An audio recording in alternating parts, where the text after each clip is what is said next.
Hello dear students, আজকের ভিডিওতে আমি কোয়েশ্চেন অ্যান্সার নিয়ে চলে এসেছি। Tales of childhood class 8 West Bengal বোর্ডের লেসন নাম্বার 10। এটার আমি 3টে পার্টে গোটা গল্পটাকে আমি এক্সপ্লেন করেছি। আজকের ভিডিওতে আমি টেক্সট বুকের কোয়েশ্চেন অ্যান্সারগুলো ডিসকাস করব, আর নেক্সট ভিডিওতে আমি গ্রামার, রাইটিং এগুলো সব ডিসকাস করে দেবো, আমি শেয়ার করে দেবো। আজকের ভিডিওতে আমি গ্রামারের অংশটা বাদ দিয়ে, রাইটিংয়ের অংশটা বাদ দিয়ে তার আগে অবধি আমি এক্সপ্লেন করব, অ্যান্সারগুলো শেয়ারও করে দিচ্ছি এখানে। আচ্ছা, টেলস অফ চাইল্ডহুড গল্পটা বোঝানো হয়ে গেছে। কোয়েশ্চেন অ্যান্সার আমি শুরু করছি এখানে অ্যাক্টিভিটি 1 থেকে। এই অ্যাক্টিভিটি 1টা যেটা আছে এখানে বেসিক্যালি আমাদেরকে রিঅ্যারেঞ্জ করতে বলা হয়েছে। Rearrange the following sentences. Following sentence মানে এখানে এই যে 6খানা আমরা সেন্টেন্স দেখতে পাচ্ছি, এই 6টা সেন্টেন্সকে রিঅ্যারেঞ্জ করতে হবে কারেক্ট অর্ডারে, ইন দ্য কারেক্ট অর্ডার, অর্থাৎ যে ঘটনাগুলো যার পরে ঘটেছে সেই অনুযায়ী সাজাতে হবে। And put the numbers in the given boxes. এই যে বক্সে যেটা আমি নাম্বার অলরেডি দিয়ে রেখেছি, এই বক্সে তোমাদেরকে বলা হয়েছে নাম্বারটা বসাতে। তা আমি প্রথমে মানেটা বুঝিয়ে দিচ্ছি, তারপর কেন আমি যে অর্ডারে বক্সটা সাজিয়েছি সেই অর্ডারে কেন সাজিয়েছি বা কিভাবে এলো অর্ডারটা সেটা আমি বুঝিয়ে দেবো। প্রথম বাক্যতে বলা হয়েছে হি মেট সোফি ম্যাকডেলিন হেসেলবার্গ ইন 1911। 1911 সালে সোফি ম্যাকডেলেনের সাথে আলাপ হয়েছিল। বাট এটা দিয়ে কি গল্পটা শুরু হয়েছিল? এটা দিয়ে গল্প কিন্তু শুরু হয়নি। আমি পরপর মানেগুলো বলে তারপর আমি অর্ডারে বলবো। 2 নম্বরে বলা হচ্ছে they along with their family members moved to Radyr in 1918। 1918 সালে ফ্যামিলি মেম্বারদের সাথে তারা কোথায় মুভ করে গেছিলো? রেডিরে মুভ করে গেছিলো। তাহলে 3 নম্বর বলেছে Harold Dale became a successful ship broker and set up a firm at Cardiff. Harold Dale ইনি একজন সাকসেসফুল শিপ ব্রোকার হয়েছিলেন এবং একটা ফার্ম সেট আপ করেছিলেন কার্ডিফে। 4 নম্বরে বলা হচ্ছে দে ম্যারিড সুন আফটার, তাদের তারপরে বিয়ে হয়ে গেছিল। 5 নম্বর বাক্যে বলা হচ্ছে Harald Dahl lost his arm when he was 14। 14 বছর বয়সে হ্যারল্ড ডেল তার হাতটা হারান। ঠিক আছে। 6 নম্বর বলা হচ্ছে the writer's grandfather was a prosperous merchant. রাইটারের যে গ্র্যান্ডফাদার অর্থাৎ দাদু, তিনি ছিলেন একজন প্রসপারাস মার্চেন্ট, প্রতিপত্তিশালী বা বিত্তশালী বণিক। তা প্রথমে কিন্তু গল্পটা শুরু হচ্ছে এইটা দিয়েই, ঠিক আছে। তাহলে সেক্ষেত্রে একে আমি চুজ করলাম 6 নম্বর বাক্যটা, অর্থাৎ রাইটারের যে গ্র্যান্ডফাদার তিনি প্রসপারাস মার্চেন্ট ছিলেন। 2 নম্বরে কি হচ্ছে না, হ্যারল্ড ডেল যে তিনি 14 বছর বয়সে তার হাত হারিয়েছেন, এই ঘটনাটা তারপরে কিন্তু শেয়ার করা হয়েছিল। ঠিক তারপরে এই 3 নম্বর বাক্যটা শেয়ার করা হয়েছিল। এই 3 নম্বর বাক্যের ইনফরমেশন যে হ্যারল্ড ডেল তিনি একজন বিখ্যাত সাকসেসফুল একজন শিপ ব্রোকার হন। সাকসেসফুল মানে সাকসেস মানে সাফল্য, তো সফল শিপ ব্রোকার হয়েছিলেন এবং কার্ডিফে একটা ফার্ম তৈরি করেছিলেন। এটা কিন্তু 3 নম্বরে আসছে। আচ্ছা, তারপরে 4-এ কে আসছে? 4-এ আসছে হচ্ছে সোফি ম্যাকডেলেনের সাথে যে আলাপ হয় 1911 সালে সেটা। আর 5-এ হচ্ছে তাদের বিয়ে হচ্ছে, ম্যারিড সুন আফটার, 1911 সালে আলাপ, তারপরে বিয়ে করছে, সেটা আমার 5 নম্বর বাক্য। 6 নম্বর বাক্য হচ্ছে যেটা লাস্টে পড়ে রইল, অর্থাৎ 1918 সালে ওনারা যে মুভ করে গেছিলেন রেডিরে, সেইটা। আশা করি বোঝা গেছে অর্ডারটা। আমি পরের কোয়েশ্চেনে চলে আসছি। পরের কোয়েশ্চেন হচ্ছে অ্যাক্টিভিটি 2। অ্যাক্টিভিটি 2তে এখানে complete the following sentences with information from the text বলা হয়েছে। অর্থাৎ এখানে এই যে বাক্যগুলো দেখছো, এগুলো ইনকমপ্লিট বাক্যগুলো দেওয়া রয়েছে এখানে। এই বাক্যগুলো আমাদেরকে কি করতে হবে? বই থেকে অংশগুলো নিয়ে কমপ্লিট করতে হবে। নিজের ইচ্ছা মতো কিন্তু সেন্টেন্স তৈরি করলে এখানে হবে না। বই থেকে information from the text, information কোত্থেকে নিতে হবে? টেক্সট থেকে। তা ফার্স্ট সেন্টেন্সটা কি বলেছে দেখে নেওয়া যাক। The narrator's grandfather was. ন্যারেটারের গ্র্যান্ডফাদার কে ছিলেন? ন্যারেটারের গ্র্যান্ডফাদার কে ছিলেন দেখা যাক। কে ছিলেন বা কি ছিলেন সেটা দেখে নেওয়া যাক। এখানে দেওয়া আছে এই যে his own father, my grandfather was a fairly prosperous merchant who owned a store in Sarsborg বলে বাকি সেন্টেন্সটা পুরোটা দেওয়া আছে, পুরোটা লাগবে না। ন্যারেটারের গ্র্যান্ডফাদারের পরিচয় কী ছিল না, ওয়াজ এ ফেয়ারলি প্রসপারাস মার্চেন্ট, এই অংশটুকু দিলেই হয়ে যাবে। আশা করি বোঝা গেল অংশটা। 2 নম্বরে যেটা আছে সেটা হচ্ছে হ্যারল্ড ডেল হ্যাড লস্ট, উনি কি হারিয়েছিলেন?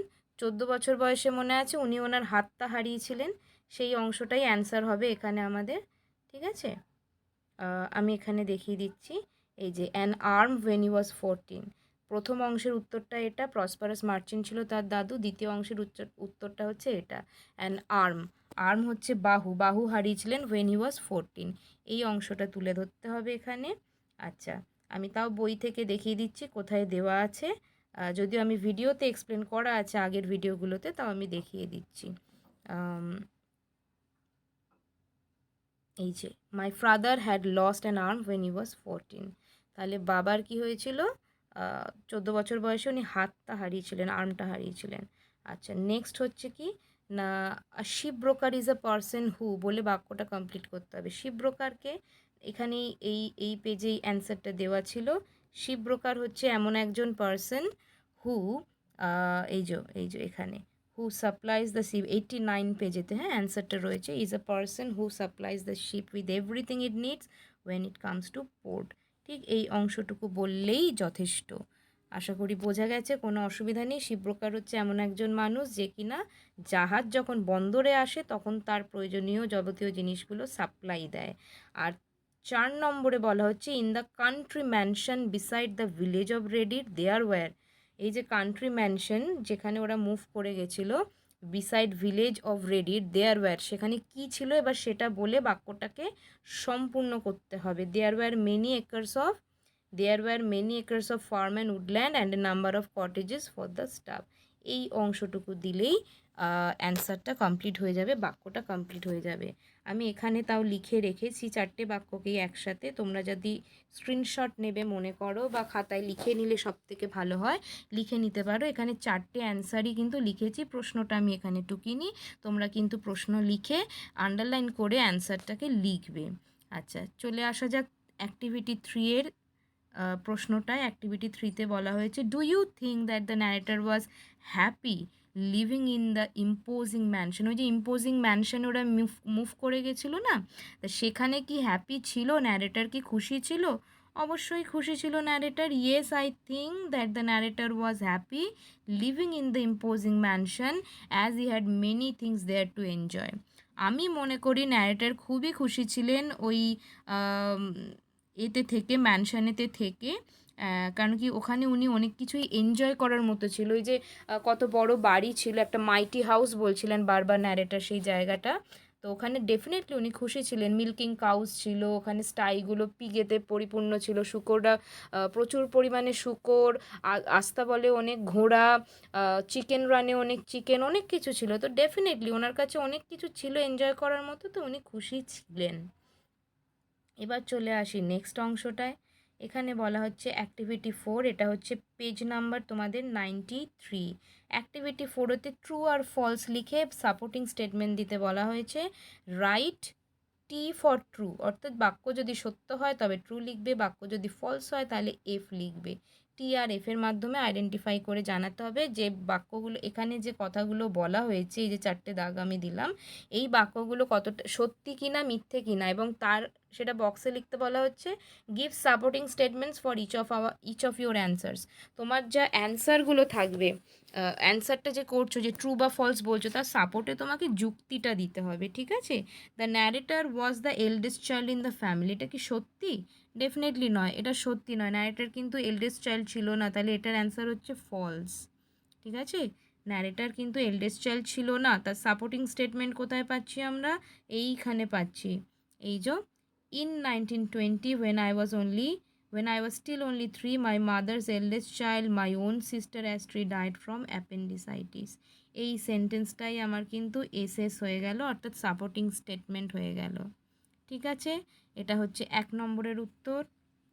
2 নম্বরে অর্থাৎ বি এর দাগে বলা হচ্ছে Astri was the favourite child of narrator. True, definitely true. Astri তো ফেভারিট চাইল্ড ছিল, তাই তো ন্যারেটারের। এই সাপোর্টিংয়ে আমাকে স্টেটমেন্টটা দিতে হবে, এই বাক্যটা ট্রু, বিয়ের দাগের বাক্যটা ট্রু। তার অ্যান্সারটা, সাপোর্টিং স্টেটমেন্টটা কোথায় আছে? সাপোর্টিং স্টেটমেন্টটা আমি দেখিয়ে দিচ্ছি। এই যে হি অ্যাডোর্ড হার, আচ্ছা তারপরে হি ওয়াজ ওভারওয়েলমড, ঠিক তার আগে পাবো এই যে Astri was far and away my father's favourite. এইটা আমার সাপোর্টিং স্টেটমেন্টে চলে আসছে। Astri was far and away my father's favourite, Astri ছিল আমার বাবার প্রিয় সন্তান, ঠিক আছে? এটা হয়ে গেল সাপোর্টিং স্টেটমেন্ট বি এর দাগে। সি এর দাগেতে চলে আসি। সি এর দাগে বলছে narrator's father died of appendicitis. ন্যারেটরের বাবা তিনি মারা গেছিলেন অ্যাপেন্ডিসাইটিসে, তাই কি? না, একদমই তাই নয়। ন্যারেটরের ফাদার কিসে মারা গেছিলেন? কিসে মারা গেছিলেন ন্যারেটরের ফাদার? নিউমোনিয়াতে মারা গেছিলেন। দেখা যাক ঠিক বলছি কি না। এই বই থেকেই প্রমাণ পাওয়া যাবে এবং সেই সেন্টেন্সটাকে সাপোর্টিং স্টেটমেন্ট হিসাবে ইউজ করতে হবে। আচ্ছা, হি ওয়াজ সো, আন্ডারলাইন করে দিই, he was so overwhelmed with grief that when he himself went down with pneumonia. তাহলে এখানে আমি পেলাম যে নিউমোনিয়াতে আক্রান্ত হয়েছিলেন, নিউমোনিয়ার ফলে উনি অসুস্থ হয়েছিলেন। এই বাক্যটা পুরোটা দিতে হবে, এই ব্র্যাকেটের শুরুর থেকে, ব্র্যাকেট করে দেখিয়ে দিচ্ছি, ব্র্যাকেটের শুরুর থেকে ব্র্যাকেটের শেষ অবধি পুরোটা এই অংশটা বলতে হবে, কারণ এই বাক্যতেই আমি প্রমাণ পাচ্ছি যে ন্যারেটারের বাবার কিন্তু নিউমোনিয়া হয়েছিল, অ্যাপেন্ডিসাইটিস নয়। অ্যাপেন্ডিসাইটিস কার হয়েছিল? অ্যাস্ট্রির হয়েছিল। যাকগে, সেটা কোয়েশ্চেন নয়। তো ওইটা আমার সাপোর্টিং স্টেটমেন্ট হয়ে গেল। নেক্সট হচ্ছে after his father's death the narrator along with his other family members moved to Llandaff. Narrator কোথায় চলে গেল বাবার মৃত্যুর পর? ফ্যামিলিকে নিয়ে ল্যান্ডলাভে চলে গেল। এটা কি ট্রু না ফলস? অফকোর্স এটা ট্রু। পুরো ফ্যামিলি কিন্তু চলে গেছিলো কোথায়? ল্যান্ডলাভে। দেখা যাক বাক্যটা ঠিক বলছি কি না, এখানেই প্রমাণ পেয়ে যাব। আচ্ছা, দেখাচ্ছি বাক্যটা, এই পেজেতেই আছে, আমি আন্ডারলাইন করে দিচ্ছি, তাহলে বুঝতে খুবই সুবিধা হবে। এই যে she sold the big house and move to a smaller one few miles away in Llandaff. ঠিক আছে, তাহলে সে কী করলো? সে বলতে এখানে সিটা হচ্ছে তার মাকে বোঝাচ্ছে, তা লেখকের মা, ন্যারেটরের মা। তো তিনি কী করলেন? বড় বাড়িটা যে ছিল সেটা বিক্রি করে দিলেন, করে দিয়ে কোথায় চলে গেলেন? ল্যান্ডলাফে চলে গেলেন। একটা ছোট বাড়িতে কয়েক মাইল দূরে ল্যান্ডলাফে চলে গেলেন। এটা আমার কিন্তু ডি এর দাগের সাপোর্টিং স্টেটমেন্ট হয়ে গেল। আমি একবার তাও এই অংশটা স্ক্রিনেতে শেয়ার করে দিচ্ছি, স্ক্রিনশট নিয়ে নিতে পারো, তাহলে একই জায়গাতে ট্রু ফলসের কোনটা ফলস আর কোনটা সাপোর্টিং স্টেটমেন্ট সেটা দেখতে পাবে। আমি স্ক্রোল ডাউন করে যাচ্ছি, তোমরা যে যার সুবিধা মতো কিন্তু স্ক্রিনশটটা নিয়ে নিও, বা পরবর্তীকালে স্ক্রিনশট নিয়ে খাতায় টুকতে পারো, বা এখনই স্ক্রিনে দেখতে দেখতে, আমার ভিডিও দেখতে দেখতে খাতায় লিখে নিতে পারো। খাতায় লিখে রাখলে পরীক্ষার সময় কিন্তু খুবই সুবিধা হবে এটা। ঠিক আছে, এবার চলে আসি অ্যাক্টিভিটি 5-এ। অ্যাক্টিভিটি 5 কি বলছে না, how old was Astri when she died.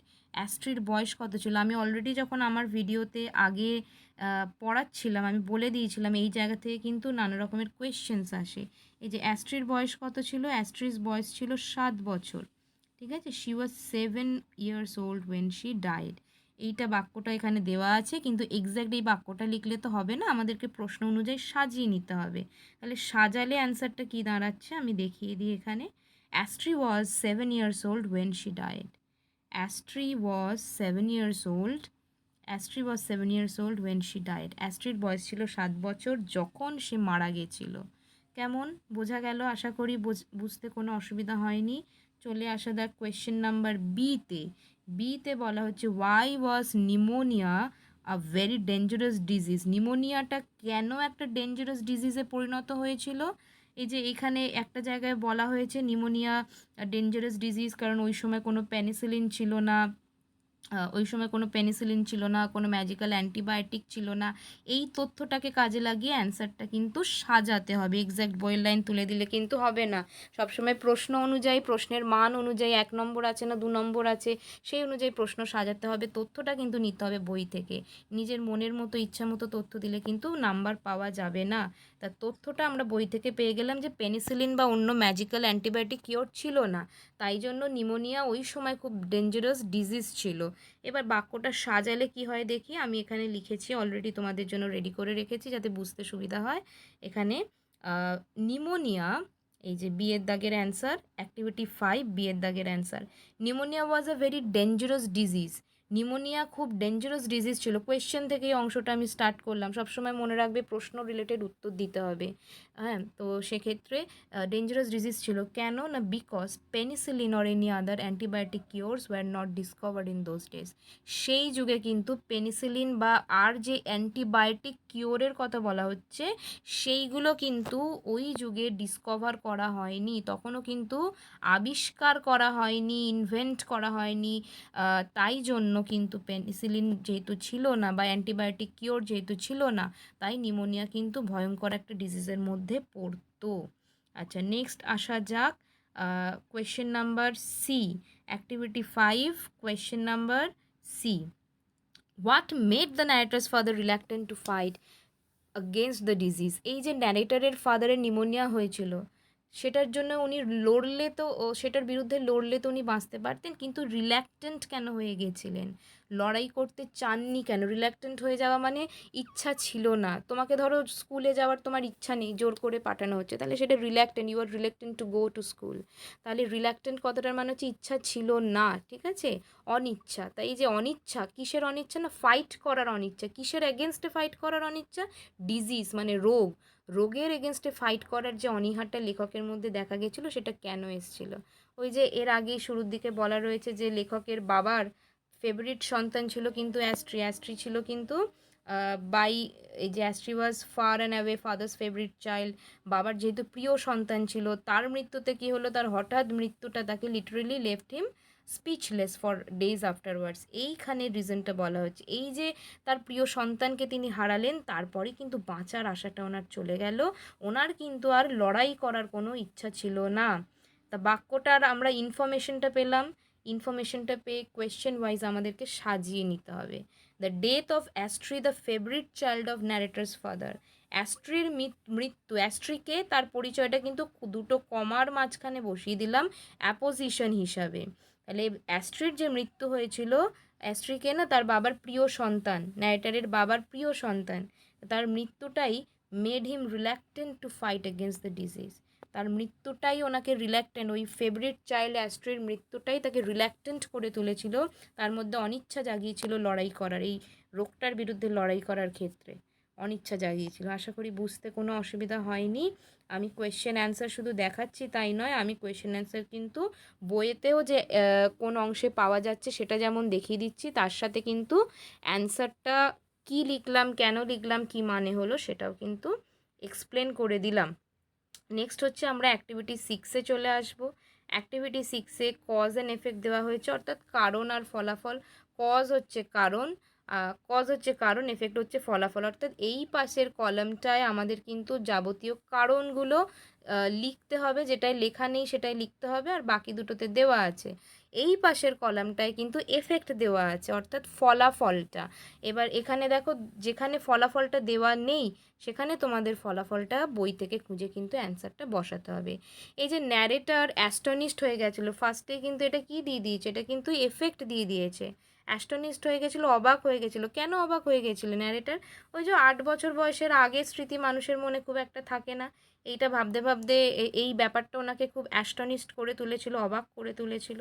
আমার এখানে অ্যান্সারটা আমি দিয়ে দিয়েছি, দেখে না। One remembers very little about one's life before the age of 7 or 8, অর্থাৎ 7 বছর বা 8 বছর বয়স হওয়ার আগে অবধি মানুষের স্মৃতিতে কিন্তু মানে খুব একটা কিছু ভালো ইনফরমেশন স্মৃতিতে থাকে না, কোনো ইনফরমেশন স্পষ্টভাবে থাকে না। তো সেটাই রিজন ছিল, সেটার জন্যই ন্যারেটর কিন্তু অবাক হয়েছিলেন। সরি। নেক্সট হচ্ছে কি, the narrator can not picture the faces of Mrs Cornfield, Miss Tucker. ওই যে দুজন টিচার ছিলেন ওখানে ওই এলমট্রি হাউস স্কুলটাতে, যারা চালাতেন স্কুলটা, তাদের মুখটা ন্যারেটারের মনে ছিল না, এটা কিন্তু এফেক্টে বলেছে। কারণটা তাহলে কি হবে? কারণটা হচ্ছে the narrator was too young to remember anything. Narrator ওই সময় এতটাই অল্প বয়সী ছিলেন যে ওনার কিন্তু স্মৃতিতে কিছু ছিল না, মনে রাখার মতো বয়সে উনি ছিলেন না। নেক্সট কি বলছে? 3 নম্বরে বলা হচ্ছে the journeys made to and from the school were tremendously exciting. স্কুলে থেকে বাড়ি, বাড়ির থেকে স্কুলে, এই যে যাতায়াতটা, to and from the school, বাড়ির থেকে স্কুল, স্কুল থেকে বাড়ির যে জার্নিটা, এটা কেন ট্রিমেন্ডাসলি এক্সাইটিং ছিল? এটা ট্রিমেন্ডাসলি এক্সাইটিং ছিল, এটা কজে বলা হয়েছে। এর ফলে কি হয়েছিল না, যেহেতু এক্সাইটিং ছিল তাই লেখক এই অংশটাকে তার স্মৃতিতে খুব ভালোভাবে যত্ন করে সাজিয়ে রাখতে পেরেছেন, লেখক ব্যাপারটা ভোলেননি। Sorry, the narrator can clearly remember this journeys. ফলাফল কী হয়েছিল? ন্যারেটর কিন্তু জার্নিটাকে মনে রেখেছিল। আচ্ছা, তারপরে চলে আসি, বলছে motor car on the road was an event then. কজেতে বলেছে মোটর কার দেখাটা একটা ইভেন্টের সমান ছিল, একটা যেন একটা অনুষ্ঠানের সমান ছিল, যে বাবা মোটর কার দেখতে পাওয়া গেছে, 5টা লোক হয়তো ভিড় করে দেখছে। তো এটার ফলাফলটা কী ছিল? ফলাফলটা এটাই ছিল, রাস্তাঘাটটা সেফ ছিল চিলড্রেনদের জন্য। It was quite safe for tiny children to go tricycling. ওই যে ট্রাইসাইক্লিংয়ে করে ট্রাইসাইক্লিং করে রাস্তায় যে ওনারা রেস করতেন, তো সেটা সেফ ছিল, যেহেতু একটা দুটোই মোটর কার বড় জোর দেখা যেত, প্রায় দেখাই যেত না, তাই জন্য। আচ্ছা, পরবর্তী এক্সারসাইজটা দেখো, 6 লেখা আছে, অ্যাক্টিভিটি 6, কিন্তু এটা হবে কিন্তু 7, ঠিক আছে? এটা কিন্তু প্রিন্টিং মিস্টেক রয়েছে বইতে। তাই অ্যাক্টিভিটি 7-এর অ্যান্সারগুলো বলি। What was the name of the narrator's first school?